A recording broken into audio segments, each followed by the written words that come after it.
بسم اللہ الرحمن الرحیم۔ السلام علیکم، میں شکیل ملک آپ کی خدمت میں حاضر ہوں۔ مراد سعید نے بالآخر سرنڈر کیا ہے اور اس معاملے پہ عدالت نے فیصلہ محفوظ کر لیا ہے اور جناب علی بشرا بی بی نے کنٹرول ٹاور سے رابطہ کیا تھا۔ یہ خبر میں آپ کو پہلے دے چکا ہوں، لیکن آج میں نے آپ کو خبر یہ دینی ہے کہ اس رابطے کے بعد کون سی بڑی ڈیولپمنٹ ہوئی ہے اور بشرا بی بی کو کون سا ریلیف ملا ہے، اور جناب علی تا حیات وزیر اعظم اور اس کے ساتھ ساتھ تحریک انصاف کی ایک معصوم سی التجا ہے۔ تو میرا خیال ہے کہ سب سے پہلے بات کرتے ہیں معصوم التجا پہ۔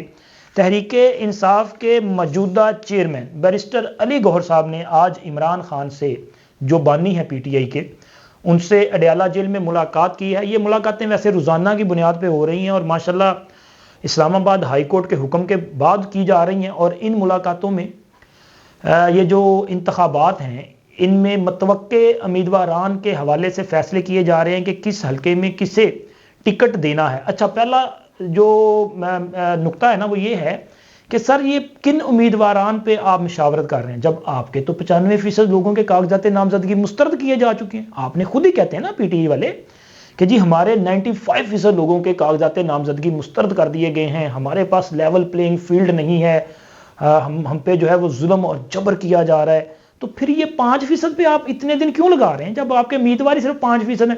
تو 5% کا مطلب یہ ہوا کہ وہ کوئی تھوڑے سے حلقوں میں امیدوار ہوں گے آپ کے، کہ یا پھر آپ صرف پروپیگنڈا کر رہے ہیں؟ سر حقیقت یہی ہے کہ آپ جھوٹ بول رہے ہیں۔ آپ جو ہے وہ ایک طرف 95% کے مسترد ہونے کا اور دوسری طرف آپ جو ہے وہ لوگوں کے کاغذات نامزدگی پہ پچھلے کئی دنوں سے مشاورت کر رہے ہیں، اور آپ فری ہے کہ یہ مشاورت جیل کے اندر کی جا رہی ہے اور عدالت کی باضابطہ اجازت کے بعد کی جا رہی ہے۔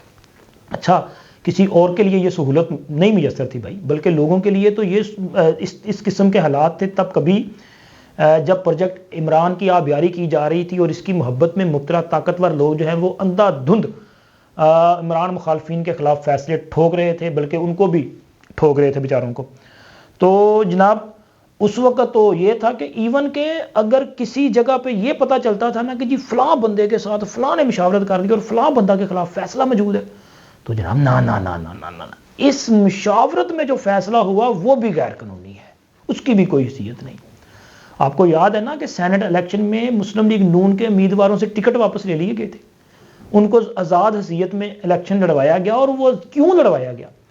چونکہ جو فیلڈنگ لگانے والے تھے، جنہوں نے فیلڈنگ لگائی ہوئی تھی پروجیکٹ عمران کے لیے کئی سال کی منصوبہ بندی، تو انہوں نے اس وقت یہ کیا تھا کہ بھائی یہ جو آزاد ہوں گے نا ان پہ ڈیفیکشن کلاز لاگو نہیں ہوگی اور ان کو ہم اپنے کام کے لیے استعمال کر لیں گے۔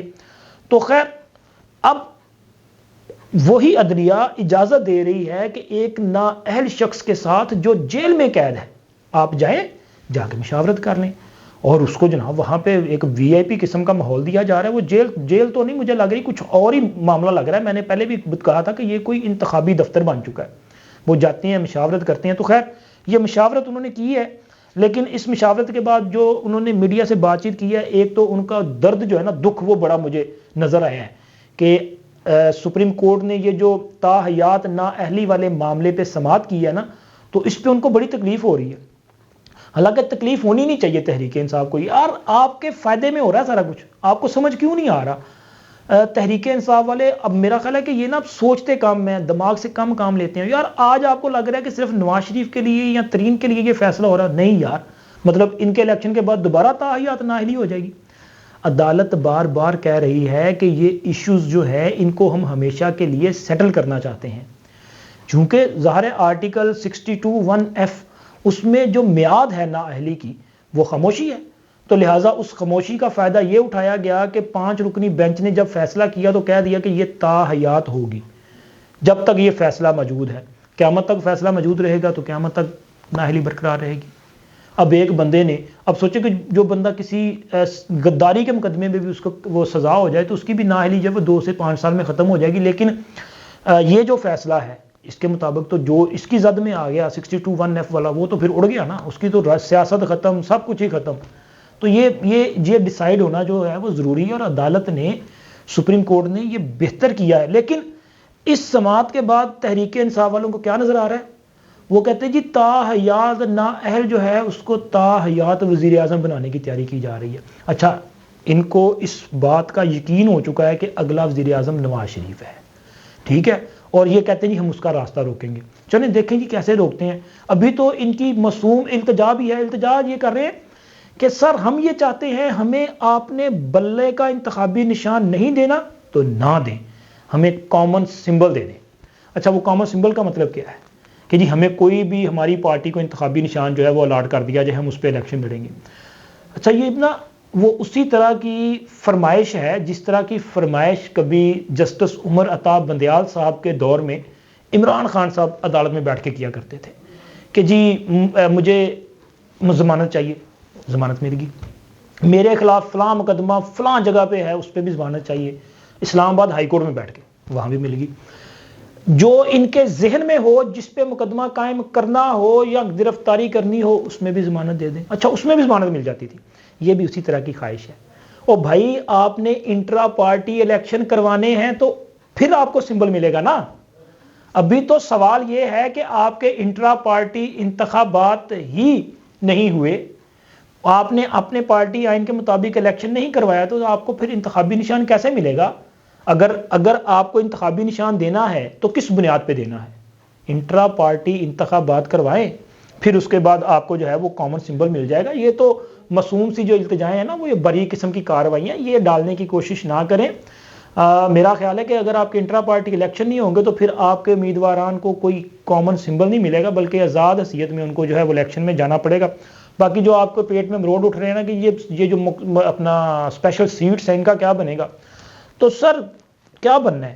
وہی بنے گا جو مسلم لیگ نون کو بھگتنا پڑا تھا۔ ذرا آپ بھی بھگت لیں کہ کیا آپ کے ساتھ بیتی ہے۔ اور سر اس کے ساتھ ساتھ جناب پھر صنم جاوید صاحبہ جو ہیں ان کے لیے مشکلات آسان نہیں ہو رہی۔ صنم جاوید کو ایک بار پھر ان کو جوڈیشل کر دیا گیا ہے، حالانکہ ان کے جسمانی ریمانڈ کی استدعا تھی، لیکن عدالت نے یہ استدعا مسترد کی ہے، ان کو جوڈیشل کر دیا۔ اب ان کے پاس قانونی طور پہ وہ ضمانت کے لیے درخواست دائر کر سکیں گی۔ اب دیکھیں وہ کب ضمانت کے لیے درخواست دائر کرتی ہیں، اور اگر ضمانت ہوتی تو اس کے بعد ان کو رہائی ملتی ہے یا ایک اور مقدمہ ملتا ہے۔ اور شہباز شریف صاحب کے بھی نامینیشن پیپر کو چیلنج کر دیا گیا ہے ٹریبیونل کے روبرو۔ شاہد اورکزئی صاحب ہیں، انہوں نے کہا جی شہباز شریف صاحب جو ہیں وہ سپریم کورٹ حملہ کیس میں ملوث تھے۔ اچھا یہ نا ہمیشہ اس طرح کی کام کرتے ہیں، اور میرا خیال ہے کئی کیسز ہیں۔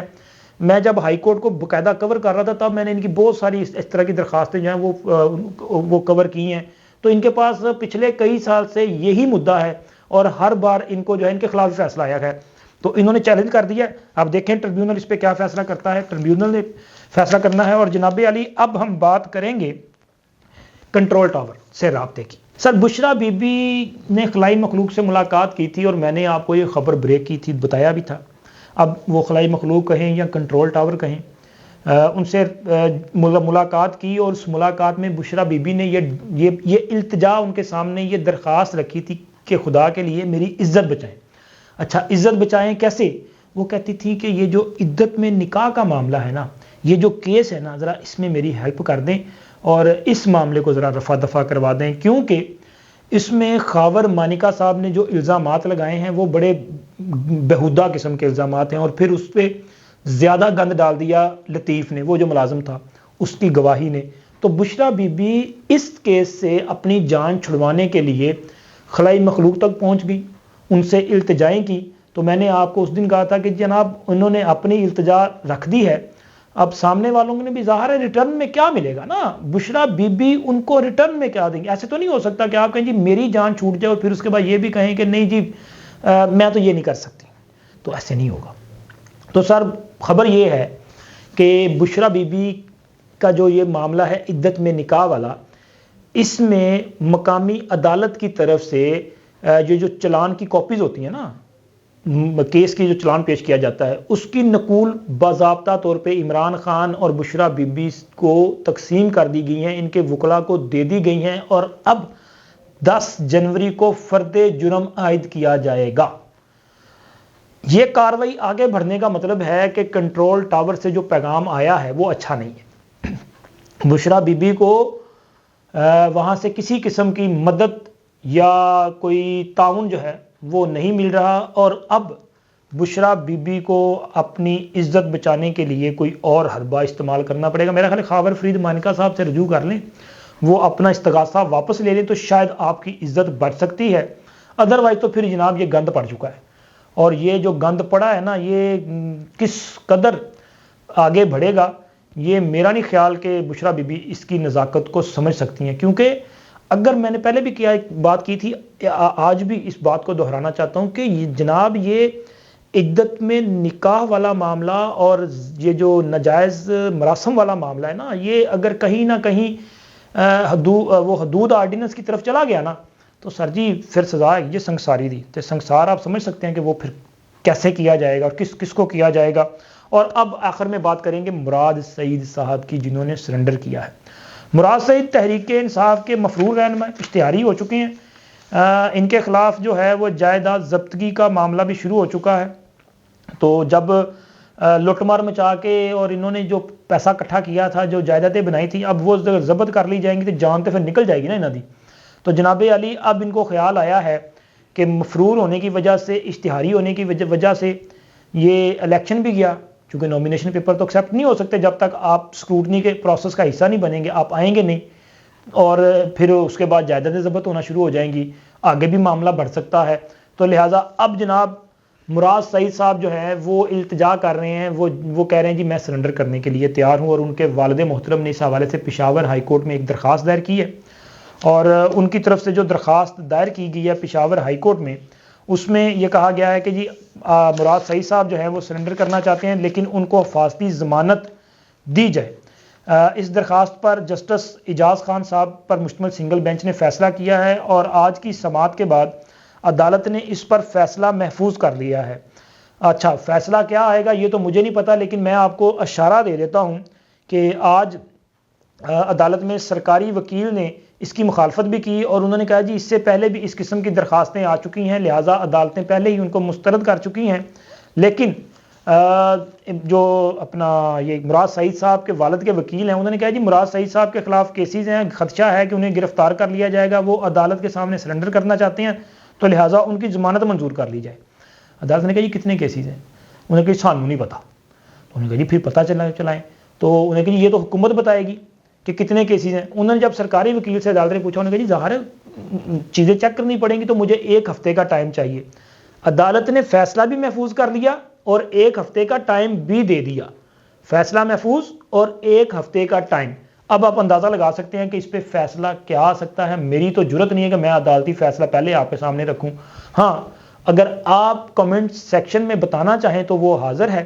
اور جناب آخر میں آپ سے وہی درخواست ہے کہ آپ چینل کو سبسکرائب کر دیں، ویڈیو کو لائک اور اپنے فرینڈ سرکل میں شیئر بھی کیا کریں۔ اللہ حافظ۔